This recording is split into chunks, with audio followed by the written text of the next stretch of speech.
Karl Pearson formula क्या कहता है, इसके लिए आपको ये पहले जानना जरूरी होगा कि समांतर माध्य, एरिथमेटिक मीन, माध्यिका, मीडियन और बहुलक, मोड, इन सब का जो संकेत है, समांतर माध्य का ए संकेत होता है, मीडियन का एम होता है, अब बहुलक का एम ओ लिया जाए। हालांकि एम लिया जा चुका है, चूँकि दोनों का पहला अक्षर एम है तो इसीलिए दोनों का संकेत एम नहीं लिया जा सकता है, इसीलिए पहला लिया गया है माध्यिका के लिए एम और बहुलक के लिए एमओ लिया गया है। इन संकेतों की मदद से समांतर माध्य, माध्यिका और बहुलक के बीच जो संबंध स्थापित किया है कार्ल पियर्सन महोदय ने, उसी चीज़ को कार्ल पियर्सन फॉर्मूला के नाम से जाना जाता है। और वो फॉर्मूला है a minus m O equal to 3a minus m. Hindi में जानना चाहें तो इस तरह से है, माध्य माइनस बहुलक बराबर 3 इंटू माध्य माइनस माध्यिका या माध्यक, माध्यिका भी कहते हैं और माध्यक भी कहते हैं। इसी फॉर्मूले से थोड़ा सा मॉडिफिकेशन कीजिएगा तो इस तरह का हो जाता है, जैसे एम ओ यहीं छोड़ दीजिए, ए हटा दीजिएगा तो आपको इस रूप में नजर आएगा। वही बात यहाँ भी है, यानी ये मेन फार्मूला हो गया, इसी का नाम कार्ल पियर्सन फार्मूला है और इसी से ये सब बना हुआ है। और भी कुछ मॉडिफिकेशन किया जा सकता है। तो कार्ल पियर्सन फार्मूले की मदद से हम लोग उस क्वेश्चन को देखेंगे, मगर इसको याद करने का जो टेक्निक है, जो मैंने अपने लिए बनाया है, अपने बच्चों को बताने के लिए बताया था, आइए आज हम सब लोग मिल के सीखते हैं। इसको याद करने का एक और टेक्निक है मैंने बनाया है अपनी तरफ से।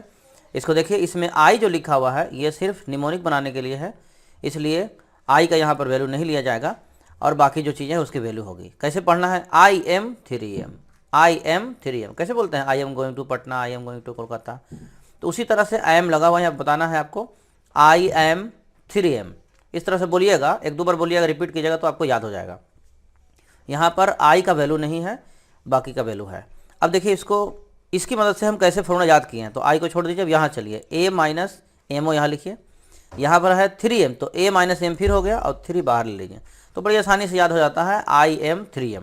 इसकी मदद से ये फार्मूला याद हो गया। इस फार्मूला की मदद से और भी चीज़ें बन सकती है, लेकिन ये फार्मूला से ज़्यादा आसान ये होता है, इसकी ज़रूरत ज़्यादा पड़ती है, इसीलिए हम सबको ये फार्मूला याद रखना चाहिए। फार्मूला हो गया M O equal to 3m minus 2a।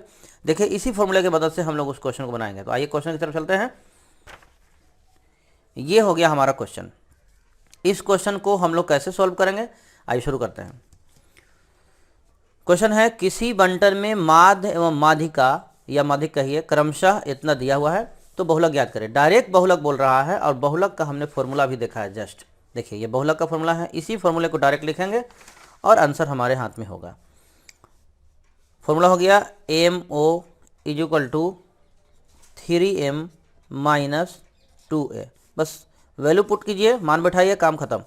3 का 3 रखिए और एम ढूंढिए। एम मतलब माध्यिका कितना, पहले माध्य लिखा है फिर माध्यिका लिखा है, इसलिए वैल्यू में भी पहले माध्य होगा फिर माध्यिका होगा, यानी 15.6 जो है वो आपका माध्यिका का वैल्यू है, एम का वैल्यू है, और ए का वैल्यू यहाँ पर हो गया 14.9।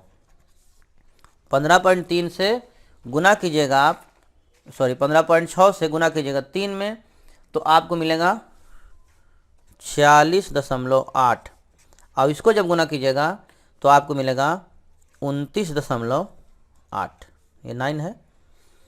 अब जब इसको हम माइनस कर लेंगे तो ये आएगा 17 यानी 17, और यही हमारा आंसर हो गया। तो देखा दोस्तों कितना आसानी के साथ हमने इस तरह के सवाल को सॉल्व कर लिया है। एग्जामिनेशन में, बिहार बोर्ड मैट्रिक एग्जामिनेशन 2022 में निश्चित तौर पर यह सवाल आपसे पूछा जाएगा, ये हो चाहे ये हो, दोनों में से कोई एक तरह का क्वेश्चन हो सकता है। एग्जामिनेशन में ये डिजिट सेम नहीं होंगे, ये मैं अपनी तरफ से बता रहा हूँ, इसलिए डिजिट सेम नहीं होंगे, लेकिन ये क्वेश्चन इस टाइप का ज़रूर से ज़रूर रहेगा, इसलिए इस क्वेश्चन को आप लोग समझ लीजिए, सीख लीजिए। अब आगे बढ़ते हैं अगला क्वेश्चन की तरफ।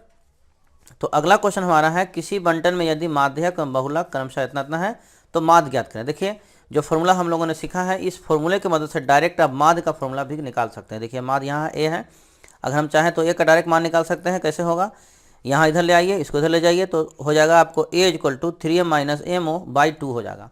एक फॉर्मूला बन जाता है, लेकिन जितना ज़्यादा आप बनाना चाहें फॉर्मूला बना तो सकते हैं, मगर याद भी तो रखना पड़ेगा, परेशानी होगी।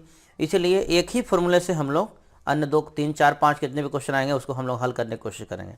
आइए इसी फॉर्मूले की मदद से इस क्वेश्चन को सॉल्व करते हैं। तो फॉर्मूला वही है, फॉर्मूला में नो चेंजिंग कर दिए हम लोग, 3m माइनस 2a हो गया। अब मान रखिए, जिसका इसका मान है उसको रखिए। यहाँ देखिए माध्यक में बहुलक कह रहा है, क्रमशः लिखा हुआ है, तो माध्यक पहले होगा वैल्यू, अब बहुलक वैल्यू बाद में होगा। बहुलक यहाँ पर है, एमओ यहाँ पर है, तो बहुलक का वैल्यू बाद में आएगा, यानी 28.2 है, तो 28.2 यहाँ पर बैठा दीजिए 3। अब एम का देखिए, माध्यक मतलब एम होता है, तो एम का वैल्यू यहाँ पर है, बैठा दीजिए 27.6। इसका वैल्यू नहीं है, छोड़ देंगे, क्योंकि इसी का वैल्यू तो हमको निकालना है। 28.2 जितना छोड़ दिया, इन दोनों को जब आपस में गुना करेंगे आप, तो ये हो जाएगा 82.8। -2 चल रहा है, चलने दीजिए इसको, ये है। तो जब ए इधर चला आएगा तो 2 ऐसा दिखेगा आपको, और 82.8 माइनस 28.2। अब इधर लिख देते हैं,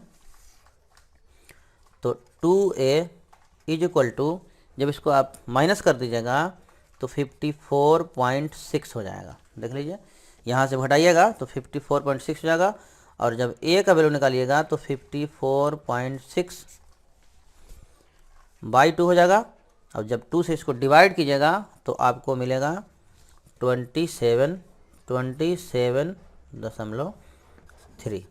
देखिए, तो ये हो गया। आपको इस तरह के क्वेश्चन को कितनी आसानी से हम लोगों ने सीखा। तो जिस फॉर्मूले को हम लोग इस्तेमाल किए हैं उस फॉर्मूले का नाम है Karl Pearson formula. Karl Pearson formula से संबंधित 1 या 2 क्वेश्चन तो निश्चित तौर पर एग्जामिनेशन में आता है, इसलिए बिहार बोर्ड मैट्रिक एग्जामिनेशन में जो शामिल हो रहे हैं वो इस वीडियो को अवश्य ही कंप्लीट देखें और पूरा समझने की कोशिश कीजिए। अगर आपको कहीं कन्फ्यूजन लगता है तो कमेंट बॉक्स में पूछिए, हम उसका समाधान निकालने की कोशिश करेंगे। आज के लिए बस इतना ही, मिलते हैं अगले वीडियो में। तब तक के लिए नमस्कार, धन्यवाद, बाय बाय, सी यू।